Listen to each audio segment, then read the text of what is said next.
After doing dryer vent cleaning professionally for the past 10 years, the biggest cause of a dryer not working or an unsafe dryer is because of the dryer vent transition vent. So there's a couple that they'll choose for.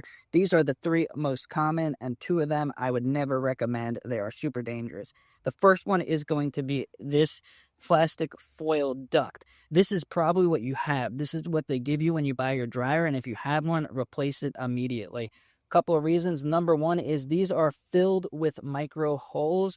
If you shine a light in there, you'll see all the holes. So that means that dust, lint, and if you have a gas dryer, it is going to be putting carbon monoxide into your house, which is really not good. The lint gets caught on these creases and it builds up. It reduces the airflow. These spring clamps are very flimsy and they could come off with the airflow of the dryer. So if you have one of these, get rid of it immediately. It's a really bad fire hazard. Next is going to be this semi-rigid.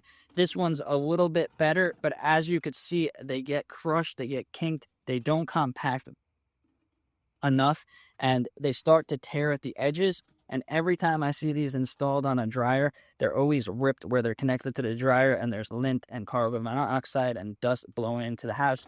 So what dryer vent do I recommend? Only one I'm allowed to sell at any dryer vent job that I had is DryerFlex. It's UL listed, it prevents flame spread, and it is code compliant. It is much smoother on the inside, much more durable. It keeps its shape much better, so you can have nice smooth turns instead of hard turns. And the inside is smooth, it doesn't rip, it doesn't tear, and most importantly, it is flame resistant. They make a 8-foot run, or you could get a 4-foot run. Most cases, 4-foot is good enough. They're really easy to install. These ones are the only ones that will be recommended by any professional dryer vent cleaner. If you could hold a lighter to them and they will not go on fire. They're super durable.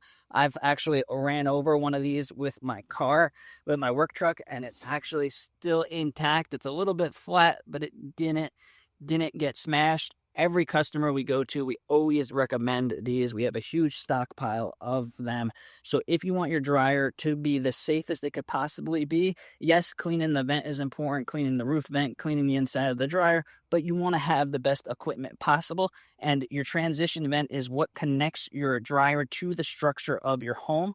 So if by chance you do have a fire, if you have one of these, it's going to spread to the structure of your home. If you have one of these, it's a good possibility that it's going to stop the spread of the flame and protect your home from a fire, and only your dryer will be damaged and not your whole house. So if you want to learn how to install these, watch this video over here. And if you want to get one for yourself, click the link down below.